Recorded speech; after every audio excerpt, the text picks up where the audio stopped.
Bonjour, bonjour à tous.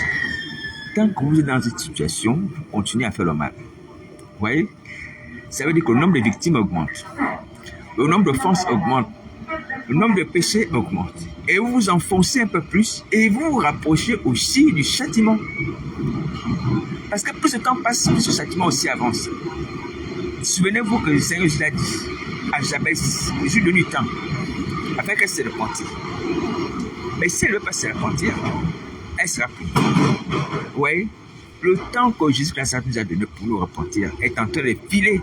C'est en train de filer. Donc repentez-vous de vos péchés. Repentez-vous, confessez vos péchés. Parce que vous faites du mal au prochain. Vous faites du mal à l'œuvre de Jésus.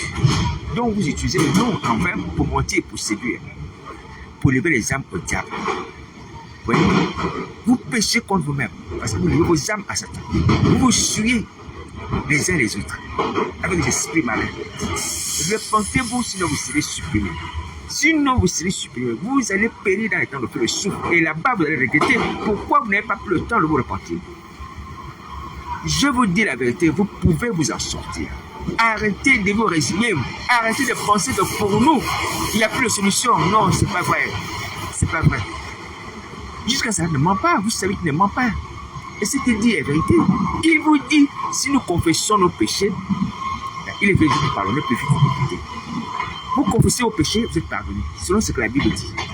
Et vous serez libérés des esprits malins. Il tient cette promesse-là. Il la tient, il la tiendra encore. Il y a des gens qui avaient aussi la sorcellerie, qui ont été délivrés, qui ont été sauvés, qui ont été pardonnés. Pourquoi vous vous enfoncez? Pourquoi vous liez? Pourquoi vous faites ça?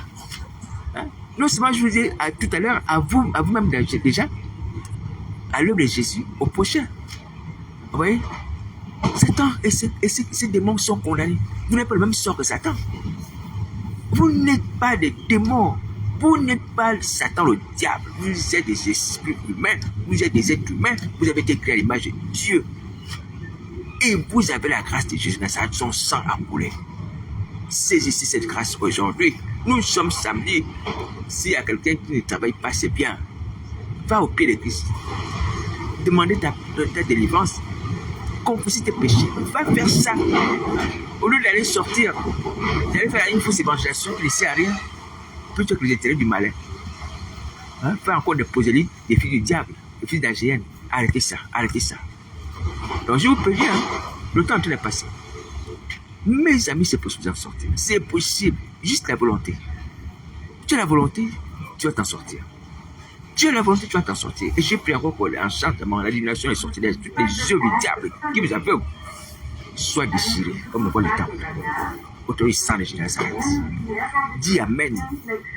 Que le mépris, l'indifférence, par rapport aux appels à la repentance et par rapport à la menace du châtiment, puisse toucher mon cœur. Il faut dire ça. Que Dieu me donne un cœur de chair, un cœur qui est sensible à l'amour de Dieu, qui est sensible à la colère de Dieu. L'amour de Dieu pour que je me repente, la colère de Dieu pour que je me repente aussi. Parce que les gens se repentent par rapport à la colère, comme les gens de Ninive. Oui. Et les gens se repentent aussi par rapport à l'amour de Dieu. Oui. Parce qu'on se rend compte que Dieu est bon et que Jésus Nazareth a donné sa vie à la croix de Golgotha. Oui. Tous les hommes sont pécheurs. Et tous les hommes peuvent être sauvés aujourd'hui. Donc, repentez-vous, arrêtez de faire le mal. Les gens de l'église et les gens de dehors, repentez-vous.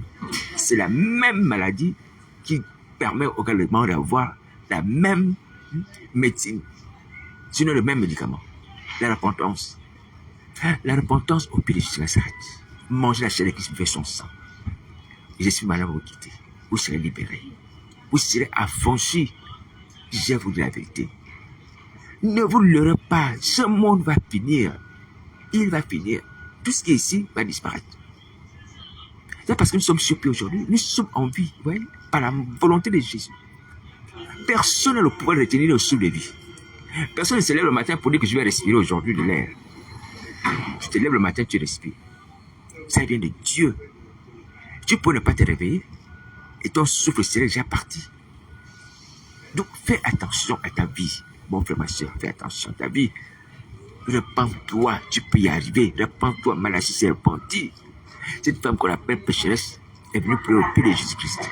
Tu peux t'en sortir et éviter le feu.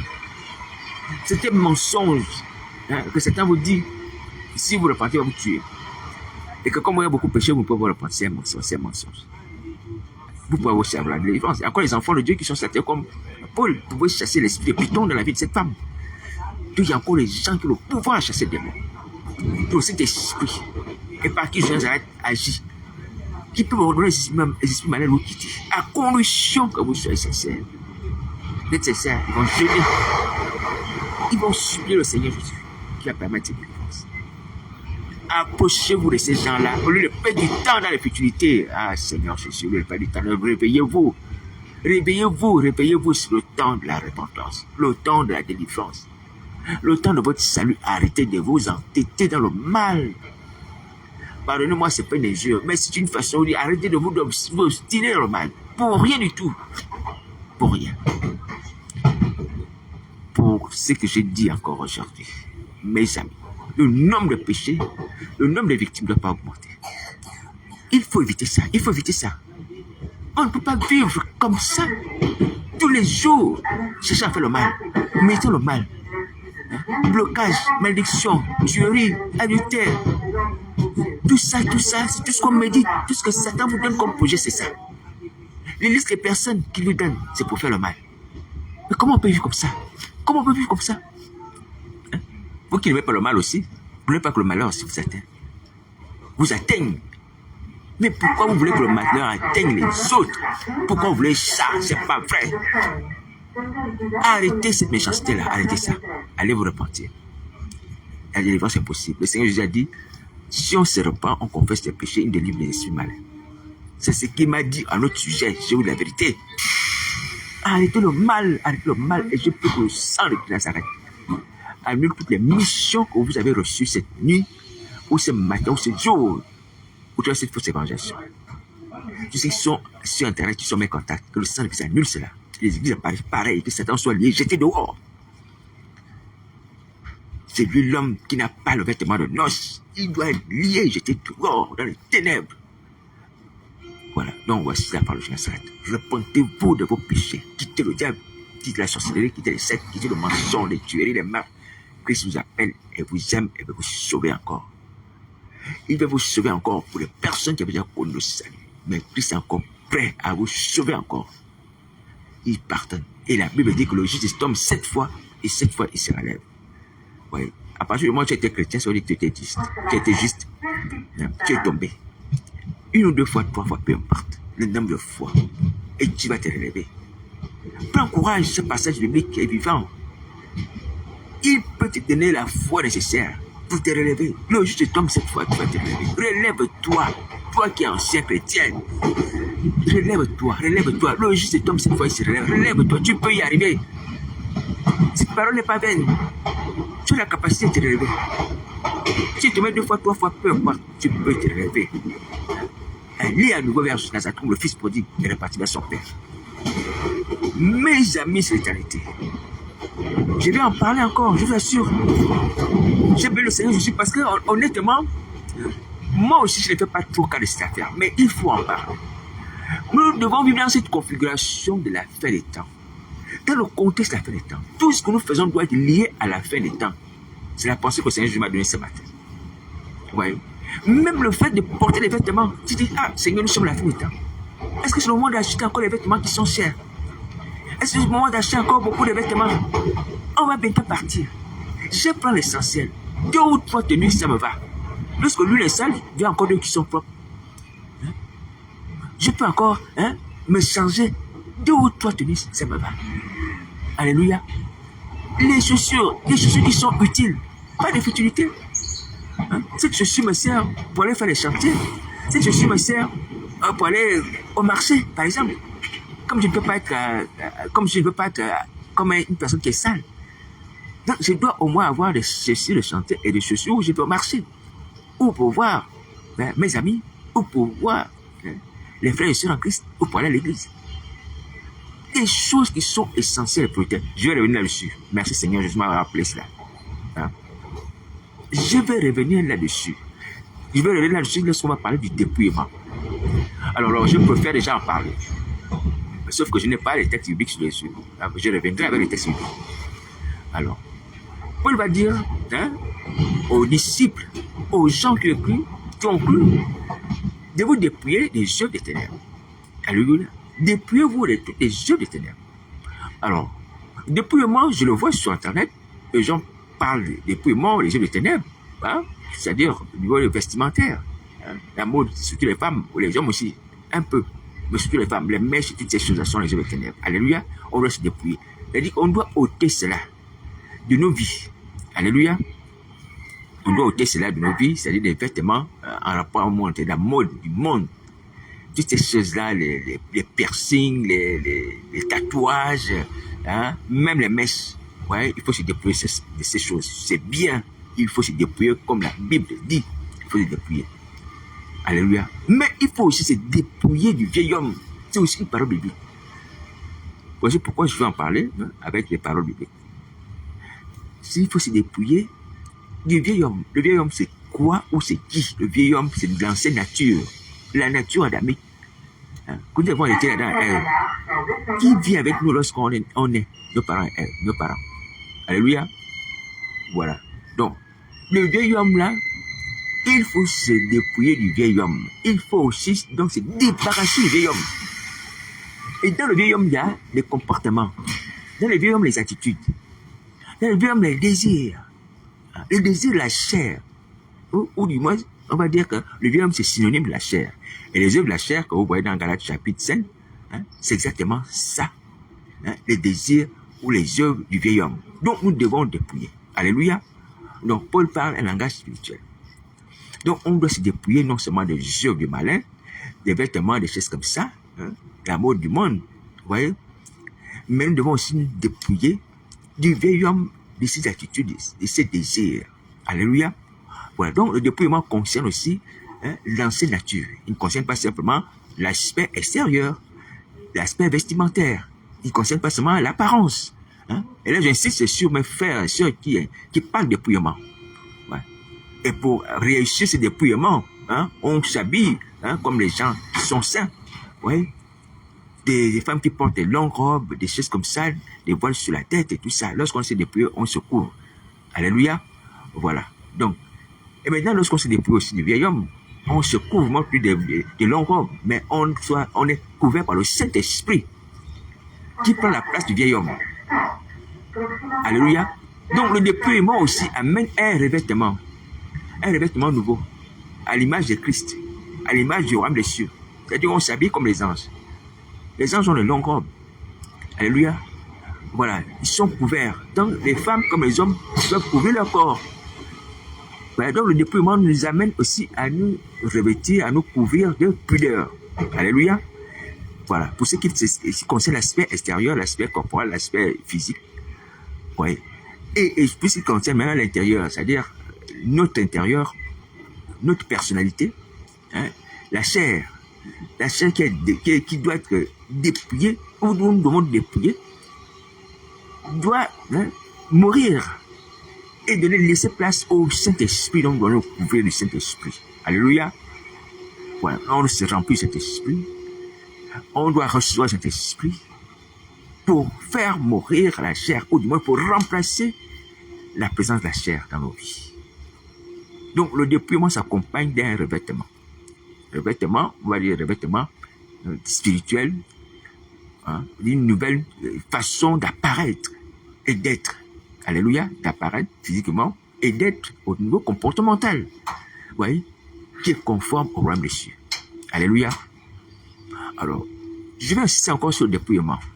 Pour un troisième aspect, je parle, le premier aspect c'était l'aspect extérieur, hein, l'apparence. Le deuxième aspect c'est l'être humain au travers du vieil homme. Le troisième aspect c'est, je veux dire, la vie quotidienne. Nous devons vivre comme des personnes dépouillées, mais dépouillées également de toutes les futilités du monde. Là, c'est de façon générale. Alléluia. Mais tous les excès, de tout ce qui est surplus, ouais, accumulation. Parce que dépouillement, ça veut dire que tu ôtes quelque chose. Quand tu te dépouilles, ça veut dire que tu enlèves quelque chose. Mais là, moi, je parle des excès. Même des excès de ce qui est permis. Nous devons nous dépouiller des excès de ce qui est permis. Je prends un exemple. dans ta maison, même si tu es pasteur, tu as un ordinateur portable par lequel tu prépares les messages, ou tu fais plein d'autres choses avec ça. Alléluia. Ta femme a un ordinateur portable. Ton fils qui va au collège a un ordinateur portable. Oui. En plus, il y a encore un autre ordinateur portable au salon. Et là, c'est souvent un ordinateur fixe. Oui. Je parle de façon générale. Parce que dans la société moderne, en Occident, c'est vrai que les gens sont riches. Hein? Le père peut avoir un ordinateur portable, la maman aussi, le fils aussi, et on laisse encore l'ordinateur portable, un ordinateur fixe au salon. Vous voyez, chez un chrétien, ça c'est l'accumulation. Le père va dire que ça c'est la richesse, mais c'est de l'accumulation. Et cette accumulation-là, vous voyez, est synonyme d'amour du monde, ou du moins, on ne va pas forcément dire amour du monde, mais on va dire que c'est un manque de dépouillement. Alléluia, c'est un manque de dépouillement. Est-ce que vous voyez? C'est-à-dire que lorsqu'on accumule plein de choses qui sont utiles, bien entendu, qui sont devenues utiles, mais dont l'excès n'est pas nécessaire. L'excès n'est pas nécessaire. Ce sont des choses utiles, mais l'excès n'est pas nécessaire. Alléluia. Donc il faut se dépouiller de tout excès. De tout excès de biens matériels. Il faut se dépouiller de ça. Ça aussi, c'est le dépouillement. Donc, dans une famille où il y a un homme, sa femme, son fils, vous voyez, on peut vivre et demeurer avec un seul ordinateur. Un seul ordinateur peut suffire. 3 personnes. Le mari, la femme et l'enfant. Le pasteur, c'est vrai. La femme aussi, c'est vrai. L'enfant aussi qui va au collège, c'est vrai. Tous, on peut utiliser un seul ordinateur. Lorsque nous sommes dans l'attente d'être enlevés, je reprends encore ce contexte-là. J'ai béni le Seigneur Jésus pour cela. Parce que nous sommes comme les gens qui vont déménager. Quand on déménage, on prend l'essentiel. Généralement en France, c'est comme ça. Quand j'ai fait des travaux dans les maisons, les gens, quand ils partent, vous voyez, ils prennent l'essentiel. Même les vieux meubles, ils laissent. Les frigos, ils laissent. Plein de choses, ils laissent. Hein? Certaines vaisselles, ils laissent. Ils ne prennent que l'essentiel, l'essentiel, l'essentiel, l'essentiel. Il y a des gens, quand ils déménagent, c'est comme ça. Alléluia. Ici-bas sur la terre, je l'ai vu. Vous voyez? Alors donc, nous qui allons déménager pour le ciel, on ne peut plus nous encombrer avec toutes ces futilités. Ça, c'est une révélation vraiment que je voudrais que les chrétiens puissent prendre en considération. Alléluia. Donc aujourd'hui, une famille peut se suffire avec un seul ordinateur. Un seul ordinateur suffit. Quand le pasteur a besoin de préparer son message, il va sur Internet, il a besoin de faire des petites recherches et tout ça, c'est bien, il finit.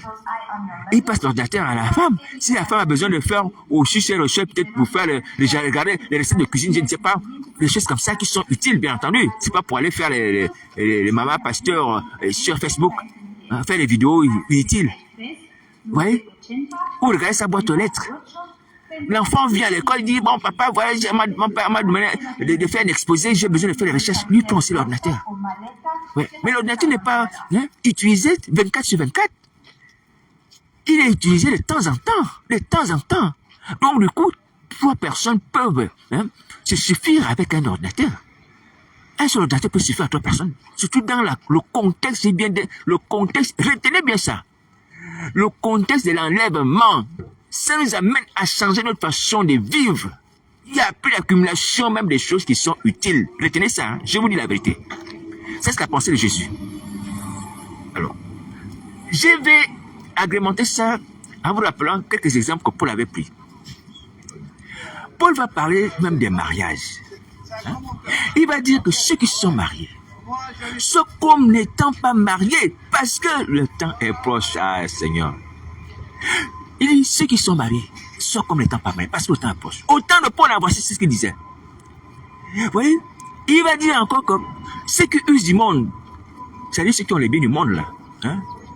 Vous voyez, c'est comme si vous n'avez pas ces biens-là, comme si vous n'usez pas de ce monde, parce que le temps est proche. C'est-à-dire qu'il y a une forme d'abandon, même des privilèges que Dieu te donne. Parce que tu dis que je vais bientôt partir, on va bientôt être enlevé. Il y a une urgence, le temps est proche, Jésus-Christ revient, il y aura l'enlèvement, le son, la trompette va bientôt retentir. Tu ne dois pas m'encombrer avec des soucis charnels, terrestres. Même si ces choses sont permises, comme il le dit même pour le mariage. Alléluia. Il dit à ceux qui sont mariés, le mariage est une bonne chose, c'est pas un péché, mais il dit non. Sois comme si tu n'étais pas marié. Ne mets plus l'accent là-dessus parce que tu dois forcément faire plaisir à ta femme. Tu ne dois plus rentrer tard. Même si tu devais prier pour quelqu'un. Non, ma femme m'attend pour manger. Ma femme m'attend pour manger. Je ne peux pas prier avec le frère. Parce que ma femme... Non. Non. La priorité aujourd'hui, c'est de faire l'œuvre de Jésus. La priorité aujourd'hui, c'est de faire l'œuvre de Jésus. La femme peut manger toute seule, elle dort. Et toi, tu arrives tard. Tu fais l'œuvre de Christ. Parce que vous allez partir et Christ va vous récompenser. Est-ce que vous comprenez ça? Vous comprenez ça? Donc, même le mariage qui est une œuvre de Dieu, qui est honorable, ouais, ne doit plus être prioritaire. Ce qui est prioritaire, c'est de faire des choses de Dieu, quand Paul le dit. En fait, il ne dit pas que lorsque on doit être comme si n'étant pas marié. Et quand on reste à la maison comme ça, comme si n'étant pas marié, mais croisé, non. C'est-à-dire qu'on doit maintenant beaucoup plus nous affectionner aux choses d'en haut. Nous concentrer sur l'œuvre de Jésus, plus. Parce que le temps est proche. Et le temps est proche, ça veut dire quoi? Ça veut dire que les gens se pressent. Se pressent pour annoncer l'évangile. Se pressent pour alerter les gens. Se pressent pour inviter les gens à la conversion. Se pressent pour amener les gens à se faire baptiser. Se pressent pour amener les gens à se repentir. Et invite les gens à veiller sur eux-mêmes. Frères et sœurs, veillez sur eux-mêmes. Veillez sur eux-mêmes. Le temps est proche. Repentez-vous de vos péchés. Et si vous êtes repentis, pardon, regardez vos vies, examinez vos vies tous les jours. Ne laissez pas le péché dominer sur vos vies. Ne laissez pas le péché dominer sur... Voici comment on agit lorsqu'on sait que le temps est proche. Dans le contexte de la fin des temps. Dans le contexte de la fin des temps, mes amis. Ah Seigneur, s'il y avait des vrais enfants de Dieu, à ma connaissance, voici comment ils agiraient par cet esprit. C'est pas ça être là sur Internet, passer du temps, et puis voilà, on fait 2 ou 3 messages et dit on a fait le travail de Dieu. La fin est proche. Le temps de la fin est proche. On doit être actif.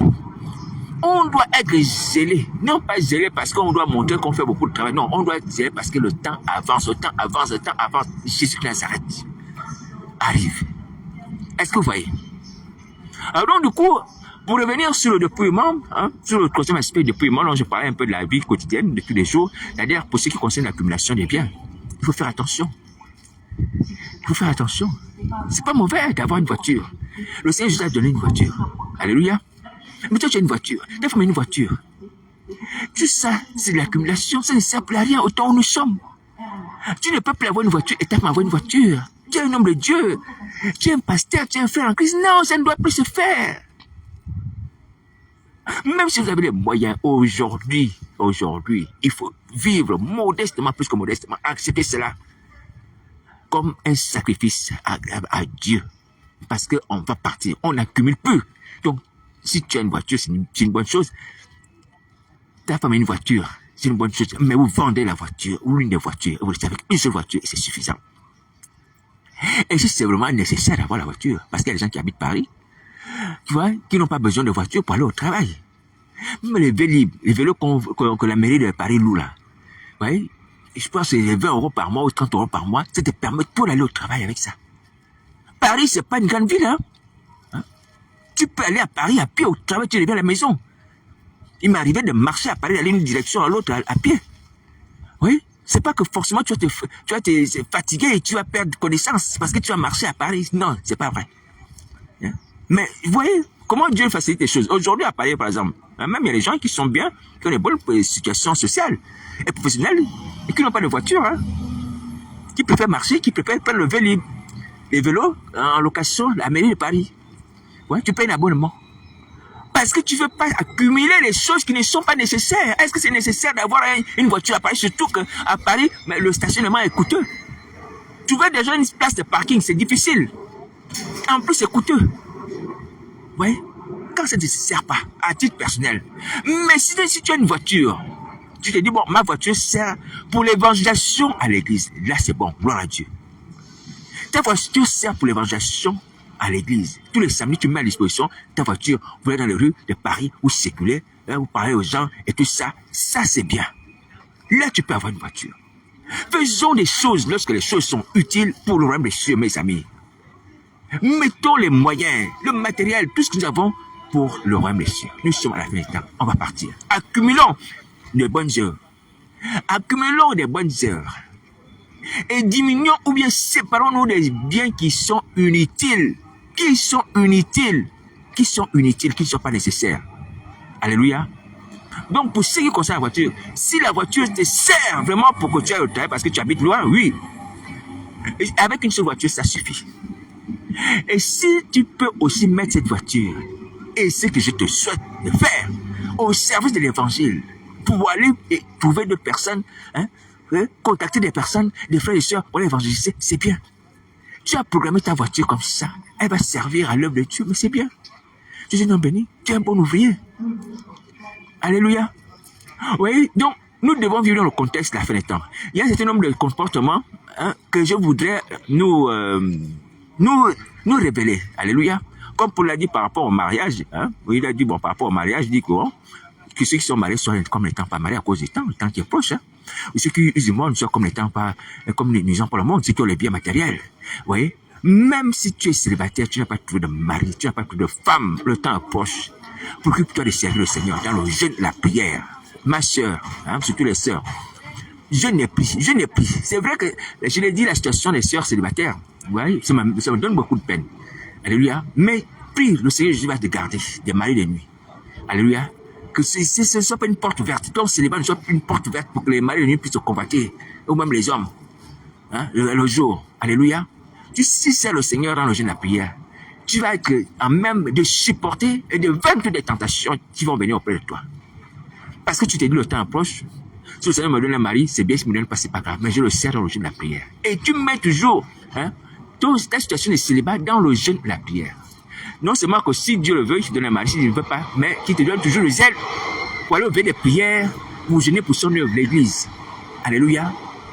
Je t'assure que toi-même, tu n'auras même pas envie.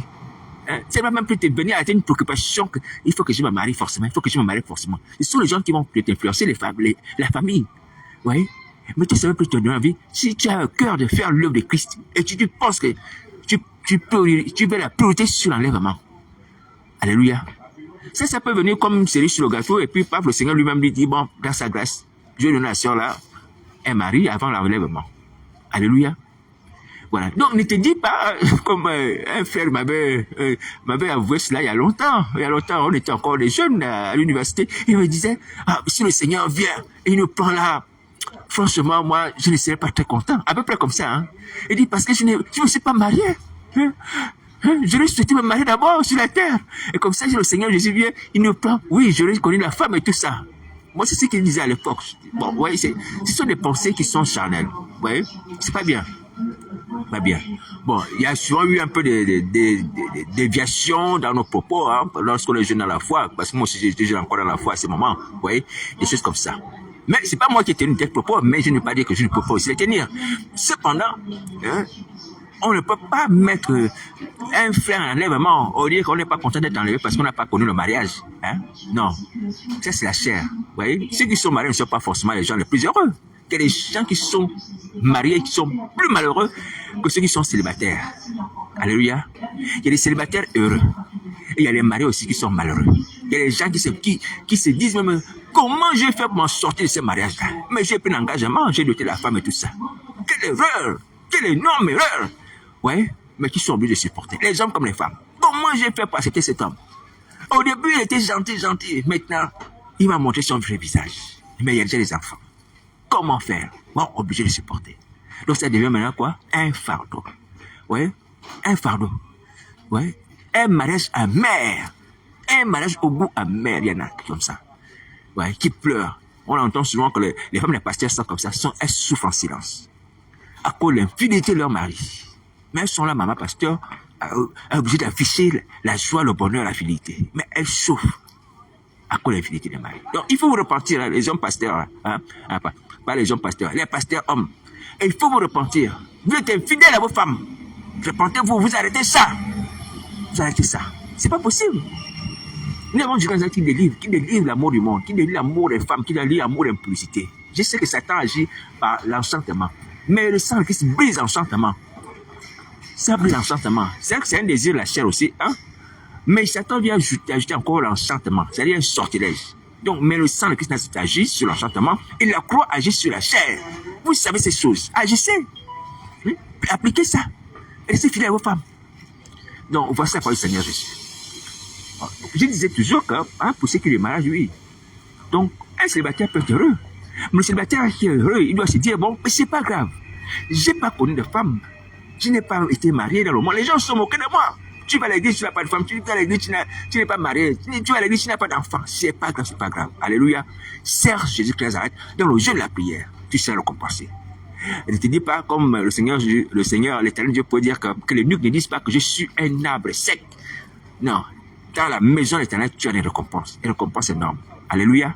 Il y a Paul, Paul et Silas, je pense, ou Paul et Barnabas, voilà, qui n'avaient pas de femme. Vous voyez? Mais ils servaient le Seigneur. Voilà, donc tu peux servir Dieu et tu trouves la joie en Dieu parce que tu le sers. Alléluia. Et tu es plus utile à l'œuvre de Christ en le faisant ainsi. Pourquoi? Parce que tu n'as pas les préoccupations. Comme je disais tout à l'heure, oh, il faut que je rentre vite parce que je dois manger avec ma femme. Ma femme m'attend. Elle m'a envoyé un message. Tu es où? Tu attends quoi? Tu n'as pas pris le transport? Des choses comme ça. Alléluia. Voilà. Oh, si tu as envie de rester avec les frères, prier, adorer, ou visiter quelqu'un. Vous voyez? Tu es obligé de compter certaines choses parce qu'il y a une obligation conjugale que tu dois aussi assumer. Malheureusement, c'est pour ça que Paul va dire que lorsque la Vierge se marie, elle se préoccupe plus des choses pour plaire à son mari. Et pareil comme pour l'homme, lorsqu'il se marie, il se préoccupe plus des choses de plaire à sa femme. Ouais, et ça diminue l'impact de l'œuvre de Dieu qu'il peut avoir sur l'œuvre de Dieu. Leur activisme ou leur implication dans l'œuvre de Dieu diminue à cause de cela. Mais s'ils ont trouvé des conjoints spirituels, comme Moïse peut trouver une femme comme Séphora, ou Moïse pouvait faire 40 jours sur la montagne, il pouvait laisser sa femme et son beau-père et s'occuper de l'œuvre de Dieu. C'est bien. Ça se préoccuper, que la femme, ça se préoccupe que ça fait 40 jours, mon mari est parti. Il ne fait que annoncer les oracles de Dieu, enseigner la loi, et toutes ces choses-là, il ne s'occupe pas de moi, et toutes ces choses. Séphora était une femme spirituelle. On ne l'entend même pas dans la Bible. Alléluia. Voilà, parce qu'elle avait épousé un homme de Dieu, qui avait un fardeau énorme. Plus de 600 000 personnes qui sont sorties d'Égypte, qu'il faut gérer. Plus de 600 000 personnes, à peu près comme ça. Des centaines de milliers d'individus. Vous imaginez la tâche de Moïse? La tâche qu'il avait de gérer, c'est pas, personne n'a une église comme ça ici. Oui. Donc, c'était pas facile. Par la grâce de Dieu, il y est arrivé, à un certain point, même s'il n'a pas pu faire entrer le peuple dans Canaan. Alléluia. Voilà. Donc, il faut être spirituel. Pour ce qui est des femmes, pour ce qui est des hommes aussi, c'est pareil. Pour ce qui est des hommes, de toute façon, comme ce sont les hommes qui sont appelés au ministère, donc, le conseil n'est pas trop approprié. Alléluia. Mais il y a les hommes aussi qui doivent être spirituels, non pas charnels. Cherchez toujours à être avec sa femme. Cherchez toujours à être sa femme. Voyage avec sa femme. Promener avec sa femme. Non. Tu dois toujours être avec les gens de l'église. Dans la prière. Quand on te cherche, tu dis, mais il a bon, il n'est pas à la cuisine avec sa femme. Non. Il est à la réunion de prière. Il est à la sortie d'évangélisation. Vous voyez? Il est en train de faire le baptême. Toujours dans le sang de Dieu. Dans le sang de Dieu. Un ouvrier fidèle qui travaille. Pas tout le temps avec sa femme. On est là en cause. On est là, on boit le sirop. Et toutes ces choses de l'église. On regarde Facebook, les vidéos. Mais c'est pas croyable. C'est pas croyable. Ça, c'est charnel. C'est pas spirituel, mon frère. C'est pas spirituel. Si tu fais ça, c'est pas spirituel. Alléluia. Si tu fais ça, c'est pas spirituel.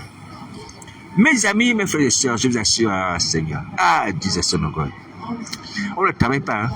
On ne travaille pas. Vous voyez que souvent, Satan vous fait travailler comme des robots. Là, il vous fait travailler à la chicotte. Mais nous, on n'a pas besoin de la chicotte pour travailler. À cause des sentiments de Christ. À cause de l'amour de Christ pour l'humanité. À cause du sang de l'humanité. À cause de la fin des temps. Ça nous pousse instinctivement à se dire, non, Seigneur, on ne peut pas être assis. Ces gens autour de moi n'ont pas Christ comme maître sauveur. Quand tu vas venir, ils vont aller où? Ça me vient à l'esprit quand tu es enfant de Dieu. Et tu n'as pas besoin de passer du temps là devant la télécommande. Oui. Tu n'as pas besoin de passer du temps devant comment, ou en train de faire des fausses sorties de week-end avec ta femme. Non, non. L'amour de Christ nous presse. L'amour que Christ met dans nos cœurs nous presse, nous amène à nous préoccuper le prochain. Oui. Être plus zélé que Satan et ses démons. Oui.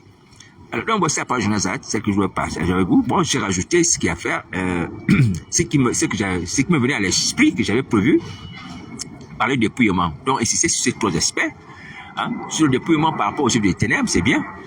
Dépouillement par rapport au vieillard, dépouillement par rapport à l'accumulation des biens, à la possession des biens, on va dire comme ça, possession des biens. Donc, on doit se dépouiller de tout ce qui est possession des biens matériels. Des biens, hein, des biens matériels, même permis. Des biens matériels permis. Vous voyez, je parlais de la voiture tout à l'heure. Vous voyez, donc des choses comme ça. Même des maisons, 3, 4 maisons qui ne servent à rien. Car toi-même, à ta femme, oh, j'ai une maison en location là-bas, j'ai une maison en location là-bas, une maison. Mais il y a des gens aussi dans l'église qui n'ont même pas de maison. Pourquoi tu ne peux pas faire don d'une maison? Pourquoi tu peux pas faire don d'une maison? On s'en va. Dans le contexte de l'enlèvement. Produis des fruits, la générosité, ça va tu seras récompensé. Tes yeux vont te suivre. Alléluia. Tes yeux vont te suivre. Le Seigneur a dit à ce jeune homme riche, vends tout ton bien dans le pauvre et suis-moi. Suis-moi, non pas seulement sur la terre. Suis-moi jusqu'à dans mon royaume.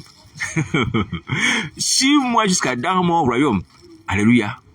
Voilà. Jésus-Christ a dit, tu laisses tous tes biens et tu le suis. Tu le suis pas seulement hein, là où il habitait, à Nazareth. Non. Il va dire, suis-moi jusque dans mon royaume là-bas. Alléluia. Tu seras récompensé. Tu seras heureux. Alléluia. Voilà. Que Dieu nous aide. Mais il faut revenir. Hein, à la nature d'enfant de Dieu. Ces choses que j'ai dit, je vous assure, franchement, ce sont les choses que nous devons pratiquer. Elle ne doit pas rester là, lettre morte. Simplement comme les écrits qu'on parcourt comme ça. Hein, comme si c'était pour d'autres personnes. Non, c'est à nous. Ceux qui sont mariés, comme si on n'étant pas mariés, comme n'étant pas mariés, ceux qui usent le monde comme si on n'est usant pour le monde. Parce que le temps est proche. Vous voyez? Toutes ces choses-là, c'est pour nous, mes amis. Mais il faut se convertir, revêtir la nature de Christ, et c'est ça qu'il faut. Arrêtez d'exercer des ministères, arrêtez de faire des prières, arrêtez d'évangéliser, d'enseigner si vous n'avez pas la nature de Christ. On ne peut pas réaliser des choses dont la Bible demande de nous si on n'a pas la nature de Christ. Il faut devenir une nouvelle créature d'abord, il faut changer l'être humain d'abord. Si quelqu'un est en Christ, une nouvelle créature, les choses anciennes sont passées, voici toutes les choses sont devenues nouvelles. Tu dois devenir une nouvelle créature, alors tu feras les œuvres de Christ. Les œuvres que l'apôtre recommande. Vous voyez? Nous, on veut faire semblant hein, d'être des nouvelles personnes, d'être des nouveaux convertis, d'être des vrais chrétiens. Faire semblant, après les scandales. Après les scandales. Hein? Vous voyez? C'est cela. L'imagination au péché. L'ingéniosité au péché. Donc nous sommes vraiment les fervents acteurs. Vous voyez? On fait semblant d'être enfant de Dieu. Même les femmes se couvrent, voilent sur la tête, longue robe, toutes ces choses. Mais la nature n'est pas changée. Il y a un scandale. Même si il y a ces robes-là, scandale. Mais même païen arrive à te séduire. Malgré le fait que tu montes tes vêtements, tu es une femme soumise, tu es une femme qui se couvre pudeur. Même païen peut te séduire. Tu n'as pas la nature de Christ. Tu as laissé la tentation comment?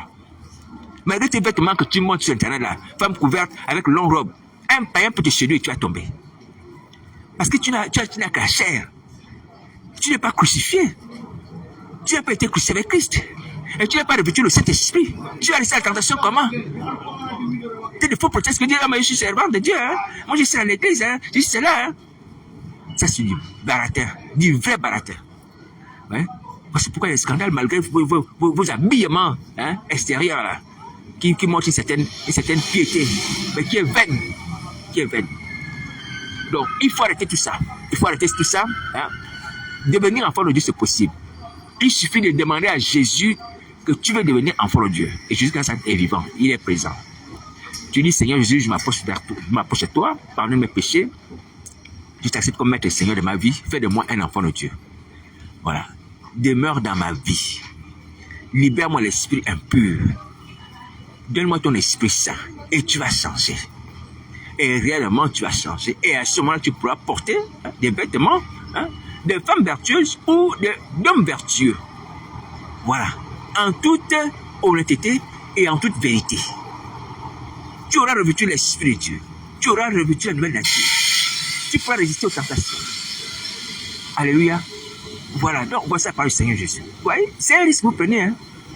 Je vous assure, c'est un risque. Ah, Seigneur, c'est un risque. C'est-à-dire que si quelqu'un veut vraiment nous confondre, nous les chrétiens, dire que vous les chrétiens, vous dites que vous êtes des gens vertueux, on trouve des femmes qui sont bien voilées, bien habillées sur Internet. Si quelqu'un comme ça s'hasarde à vous séduire, vous allez tomber. Et s'il publie les photos, les vidéos, c'est à notre honte à tous.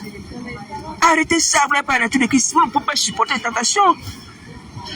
Ah, Seigneur, c'est pas vrai. Vous ne pouvez pas supporter les tentations. Il faut arrêter, ne vous exposer. Comme personne fait avant chrétien et tout ça, même un homme d'une autre religion peut arriver à vous faire tomber.